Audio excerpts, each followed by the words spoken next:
Good morning, everyone. I am here today with Kevin Fruh. Very excited to have you here. Came all the way into Beacon Hill this morning. I did. First time driving in quite some time. Yeah. Reiterated what you do and why you do it. No, I'm just kidding. I'm really excited to be here with Kevin. Kevin is all things Newburyport expert, and we obviously just opened in Newburyport in partnership with you guys. So I want to just get a chance today to get to know you a little bit, talk about your business, and also talk about the Newburyport market, because I think it's something that a lot of people have their eye on or have had their eye on. Yeah. It's definitely a hot market for sure. So I'm Kevin Fruh. I ran Fruh Realty for 4.5 years up in Newburyport. Had a bunch. I worked for Keller Williams before that, and previous to Keller Williams, I was a Century 21 agent, so I've got a lot of history up there. That's my real estate background. I've lived in the area my entire life. I love the area. I moved out for a while, then came back to raise my family. What do you think is the biggest reason you came back to raise your family? Originally, I came back to be with my family. My father had some medical issues, so we came back from North Carolina. My wife was doing her master's degree at Chapel Hill. Oh, cool. My wife's also from Newburyport, which we've got a lot of deep roots. So we decided to move back. And the difference between growing up there and then being an adult there is definitely, you don't know, or I didn't know what I had when you were a kid there. But when you grow up and you see all of the great things and all the potential and what Newburyport is as an adult, it was a different lens. I was looking at it through a different lens as an adult. It's so funny. Both my husband and I have always dreamed, obviously separately, we didn't meet till later in life, of living on the ocean. And we joke now, we have an 18-month-old, and we're like, he has no idea. And will he ever? I guess eventually, but. Yeah, as a kid, you knew it was beautiful as a kid. Yeah. But you were so in a bubble of, hanging out with your friends. You didn't realize, the downtown was so vibrant. You didn't realize that you could just go to the beach and not everybody had that. Like you were saying, your son may never realize that. And the thing about Newburyport that people don't realize is it's a good jumping off point to get to the mountains, which I love. Yeah, that's a big thing that I think I want to make sure is highlighted today, because like I said, we were looking at coastal communities, and my husband's from New Hampshire and loves skiing and all that. Yeah. And I feel like that part of Newburyport is something that not a lot of the coastal communities in Mass can offer. It's great. Yeah. You get to a mountain in an hour and a half, 2 hours. Yeah, you'll be skiing. Yeah, it's great. Yeah, that's great, especially during the winter because they get long. Obviously, you're from Newburyport, but how did you end up getting into real estate in Newburyport? So originally I was flipping over houses with my brother straight out of college, and I actually started flipping over a house to the right of Ed McCarra, who happened to own the Century 21 in town with his son. So over kind of building out that house, I got to know Ed. Ed said, hey, if you're going to do this, you got to get your real estate license so that you can take advantage of the commission structure. I said, okay, well, I don't really want to become a real estate agent. I want to flip over houses with my brother. Just moving forward from there, I got my license and then started to buy and flip and sell houses for myself. And then from there, my friends and my family realized that I knew what I was doing. And I was flipping over a house on Plum Island. It was right around 2009. So not the greatest time to flip over houses on the island. My wife laid 2 spreadsheets in front of me and said, hey, so you're doing this on the development side, and you're really the market's bad. You're not making a whole ton of money. And everybody loves you selling real estate, and you're actually making a decent living on that side of the world. So I switched gears and became a full-time salesperson, and then became the number 1 guy for Century 21, and then the number 1 guy for Keller Williams, then went out on my own, and now I'm here at Gibson and Sotheby's. That's amazing. So, yeah, I didn't know that story. Yeah, it's definitely, it organically just happened that way. Maybe a lot of people out there don't love the realtor. And I was the same way back then. I was like, what's the value of this? Right. And coming at it through that organic side of, there's a ton of stuff to know. And if you're going into a real estate transaction not knowing it, you're at a disadvantage. So I learned all the mistakes I learned all my own mistakes on myself, right, which was great. So I got up to speed, and I had a great mentor. Ed McCarra was a great mentor. That's how it sort of all kind of, so I've had a license since 2001, but I don't really feel like I was selling on the sales side until 2005-ish, really. It took a while for my friends and family to trust me. Yeah, that makes sense though. It's funny because I feel the same way. I didn't know that about you, and actually doing it in some form, and that it's you come at it a lot less emotional. Yeah. I personally I didn't even know I was going to get into real estate. I wanted to go into politics, but when I was in high school, my dad was in real estate. I got a real estate license, same type of thing. And I was like, I'm going to own property by 25. I was so determined. I closed like 10 days before my 26th birthday. That's great. And did 7 transactions in the last 10 years. I was just thinking about it this morning myself, just bought and then ended up selling some. And it was all just me like making a little bit off of that or refinancing this. And it was, I made some terrible mistakes in selling some of it, but it was like, I felt like I couldn't be in this industry without like at least making that jump, trying to figure it out, because it makes you a lot less emotional as an advisor, I think. Yeah. When you've, and I don't actively sell, obviously, but being involved, I just think things tend to get so emotional. And if you had been in flipping, which is like so stressful, period, it's just, I think it allows you to be a very sound broker. I think one of the things, instead of continuing education for realtors are great, right? Like everybody has to do their continuing ed, every 2 years. But I think every like 5 years, they should force realtors to move themselves. Yes. Because that shows when you're doing it and you're going through the stress of moving, and you can look at and help people understanding what they're going through instead of just being like, hey, you're moving, just get it done. It's so true. It's not as easy as that. There's so many other aspects going on, and if you haven't lived it yourself a few times, you don't have the empathy to help the person out the way you should be, or understanding what they're going through. For sure. Right. It's so true, because it is easy to forget. Ironically, I was sitting this morning on my couch because my 18-month-old keeps getting up at 4:45 on the dot. And I'm like looking at him, and the reason we're having sleeping issues, I'm like, he's moved 3 times since he was born, and we're somewhere we're going to stay at the moment. But my husband and I have been together 6 years, and we've lived in 6 different places. And I do feel like it just keeps you in tune with, you're doing a renovation right now. Like any of that, experiencing that just helps you just to empathize. Like it's a stressful time, really. Yeah, absolutely. And you're in the arena. Like if you're not in the arena doing it yourself, you don't really have the point of view or the empathy of what people are actually going through. And the market's changed so much. So if you've done it 20 years ago, like I'm helping clients that have bought 20 years ago, and they're saying things like, hey, what about the home inspections? And what about this? And what about that? And I'm like, no, it's all changed. It's all flipped on its head. And you're trying to get competitive situations, and you're trying to avoid home inspections as a seller. You're trying to avoid home inspections, but you have to do it enough to be in the arena for sure. For sure. No, I love that. And I didn't know that you were flipping with your brother. Is your brother still in real estate? No, he's like a tech guy. Oh, cool. He bought a house, so he peeled off and bought a 2-family in Dover that he still lives in, and he loves it up there. That's awesome. I went off and we did a bunch, and then I went off and did like 16 myself, and then that last one on Plum Island, just like, wow. On a side note that you'll never use, but threw this house into a dumpster. I was so young. I built this house that I thought was amazing. Right. I thought it was the best, and then nobody bought it.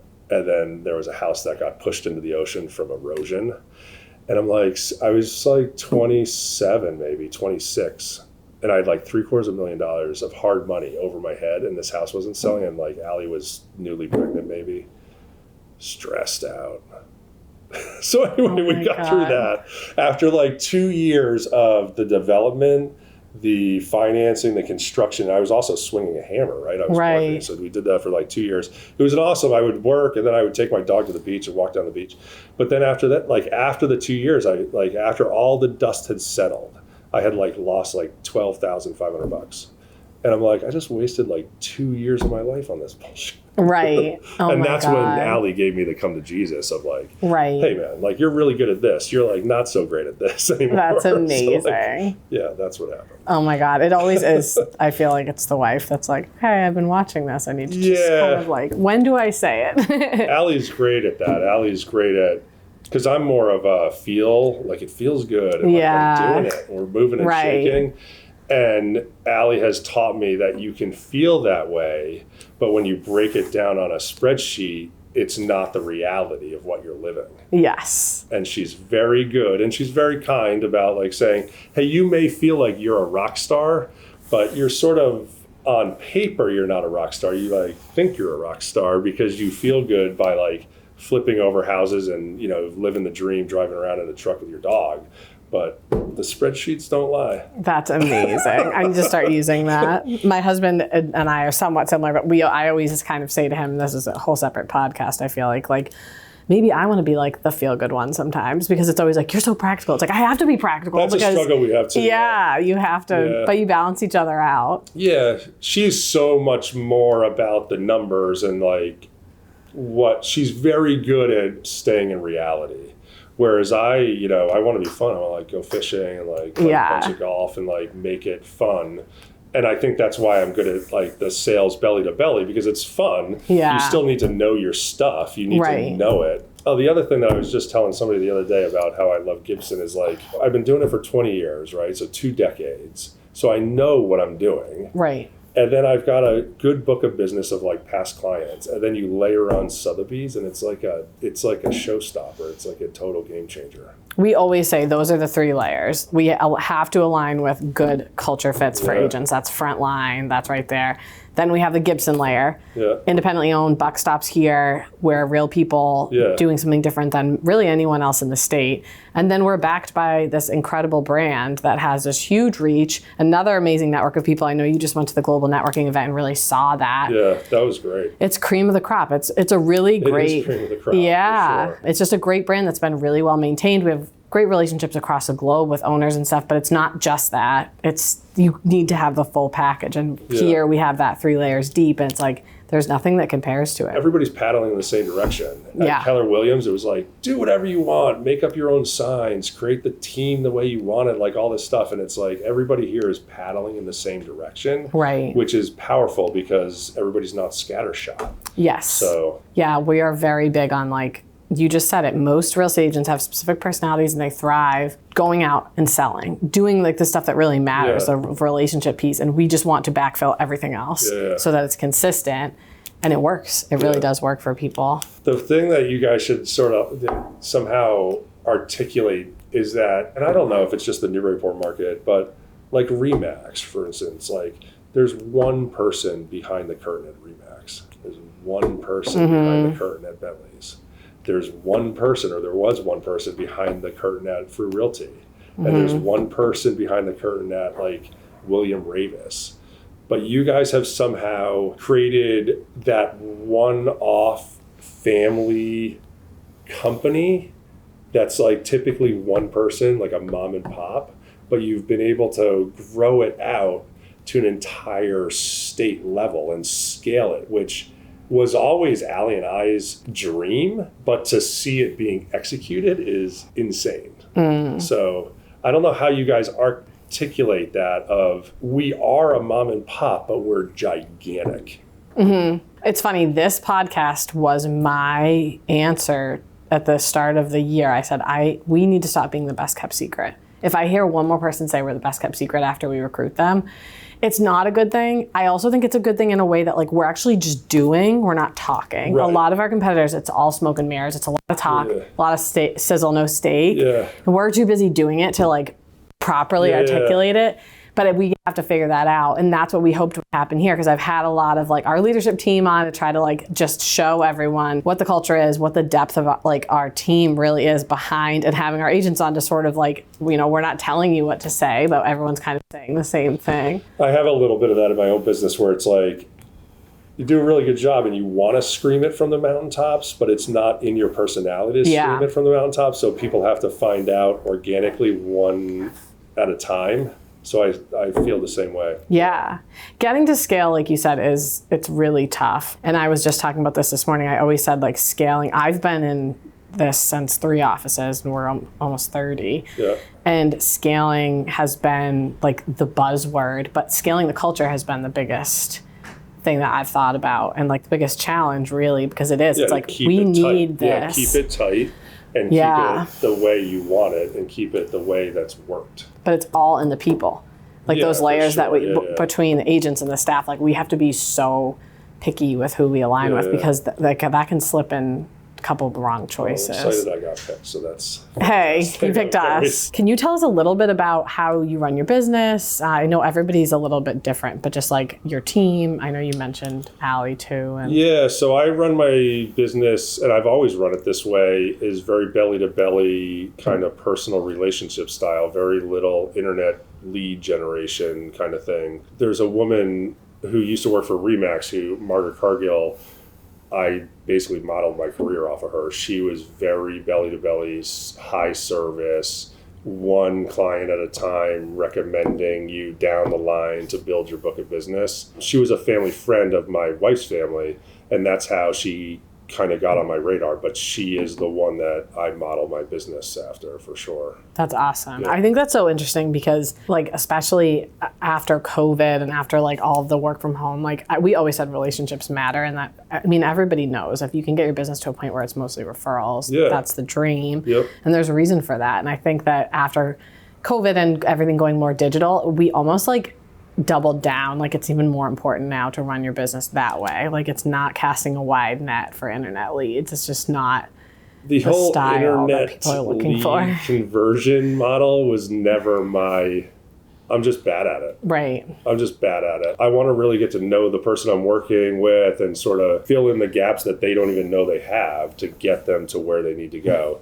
Whereas I feel like the internet stuff is great. I don't want to diminish the guys. I mean, people do crazy business on the internet leads, and that's great. It's just not, for me, it's just never really was comfortable. Yeah, I kind of feel that way too. And different things work for different people, but it's cool to kind of know that. And with that, obviously we've joined forces. Can you talk a little bit about like what's been good? I guess just good. We'll save the bad for after. But no, just kidding. There's very little bad. The good is when I was running the business for Realty, I always had the concept of, the reason why Fruh Realty began was because there was nobody in the marketplace that I wanted to team up with. So then I went out and did my own thing. And then Gibson came along and I said, this could be something. These are kind of my people. And just like we're saying, it's more about relationship and service rather than just doing lots of numbers and just kind of like the broadcast shotgun approach. So I feel like we've found our people, to be honest with you. I love that. Yeah, I think it mattered a lot that our two cultures aligned really nicely. Yes, absolutely. Just from the beginning. Yeah, absolutely. Yeah, and I think that that's something I was most interested in too, because we feel the same. We're always looking for places to grow that can benefit our whole team. And Newburyport was a great place, but it took us a long time to find. It's the same for us. We need somebody that's going to fit that culture.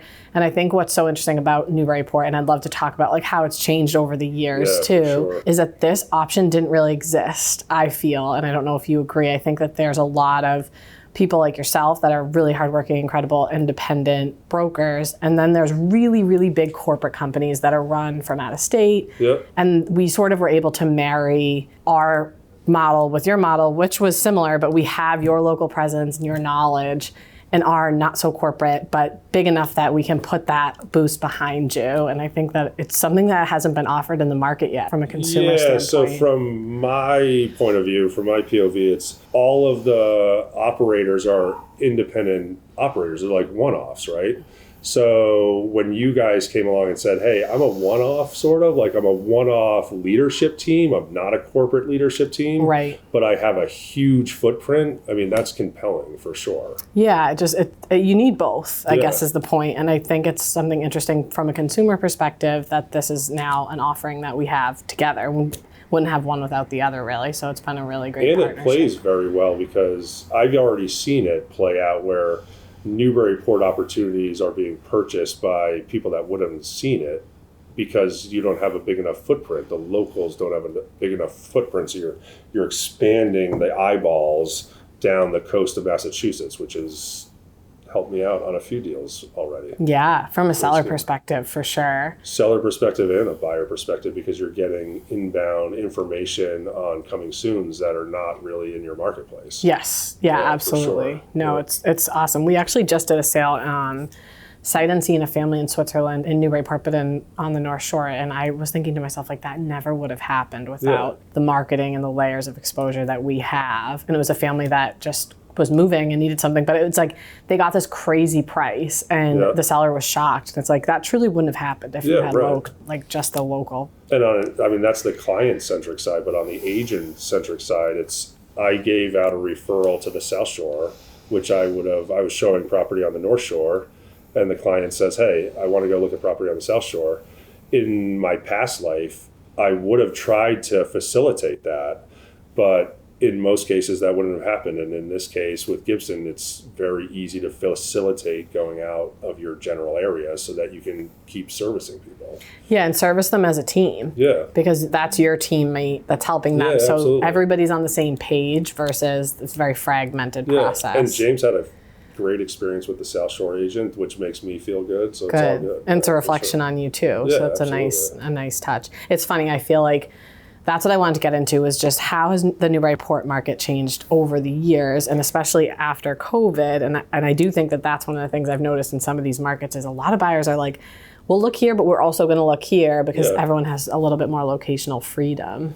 Newburyport has definitely changed over the years. So in the late 70s, they did the whole fixing up the renovation of the downtown, the brick buildings, which a lot of the old guys made happen because there was talk about tearing them down. And as that's happened, Newburyport real estate has grown up. I feel like Newburyport has sort of become a destination through COVID. People don't see it as super far away from the city. It's 45 minutes away from the city. So people are willing, especially with flexible work schedules, if you're only working a couple days a week and you only have to drive in a couple days a week, it's nice to drive home to Newburyport, for sure. Right.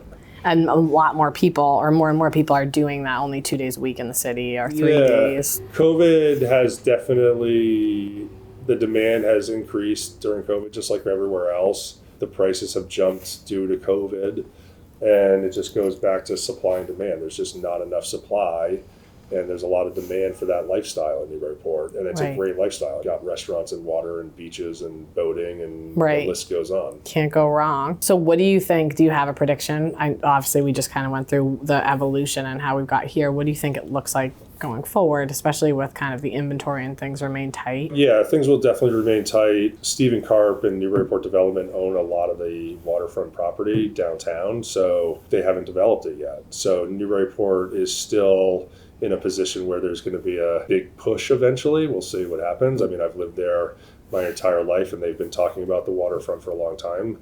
I'm sure it will happen eventually. And then Newburyport, that will be the next renaissance for Newburyport. So there's still more to come. Sure. That's good. Yeah, I think it's always been a beautiful place, but it feels like it's definitely been sort of like front of mind for a lot of people. And it's crazy how much competition there is at the moment. Yeah, there's just not, I mean, pre-COVID, single families and condos, they would run, there'd be 80 to 100 available opportunities. And now there's 17. It's insane. But hey, it makes sense. So, what else? Anything else that you want to plug for the Newburyport people listening? It's just, keep doing what you're doing. Newburyport has turned into a beautiful place because people love it and they take care of it. There's a lot of sense of pride with Newburyport people. Like, they love the school system and they're all Clippers and they really lean in. Just like little things, like everybody's trying to put brick sidewalks in. The city helps them with that. Lots of trees, it's just lots of parks. And lots of flexibility. So if you're a family, you love it there because it's a great school system and they've got parks and everything. If you're an empty nester, you love it because you get to walk downtown and have a glass of wine and eat at a great restaurant. It appeals to a huge section of the population, and that's why I think it will continue to go up. Yeah, no, I agree with you. I'm so excited. I couldn't be more excited for our partnership. I feel like it was evident right away, but it's just been more and more reinforced that you and your team, we're all so similar. I think that I also was shocked with how much I feel the market needed this partnership, and I think that we're going to see a lot in the next couple months, couple years in terms of what we can bring and offer. Yeah, the brand of Sotheby's in a market like that, it is definitely filling a void. Yeah, for sure. Absolutely. For sure. The community has, basically embraced the entire thing. So it should be a very good partnership long term. Yeah, no, I can't wait. And even just going to that office is just incredible. Yeah. So I'm so excited we were able to do this feature. Anything new you want to plug that you have coming on, or? We're launching, or have launched in the last 10 minutes, a waterfront property in Newbury, 54 Cottage Road, which is a beautiful 3/4 acre lot right on the Parker River. Awesome. So if anybody wants that for $1 million, sounds amazing. And then I think the next one is we've got a little condo in Newburyport coming up, and then we've got a bigger house on Hay Street in Newbury that will go up at the end of the month. So we're rocking and rolling. And can you let everyone know, you said to message you, just what's the best way to reach you? Text is the best way to reach me, 978-500-7409. I love it. Thank you so much for coming out here. This is awesome. And like I said, stay tuned because we got big things coming. That's great. Yeah. It's great to do it. Thank you. Thank you all so much. And I will be sure to share Kevin's info. If anybody needs to get in touch with him or wants to learn more about the Newburyport market, we would love to help you out.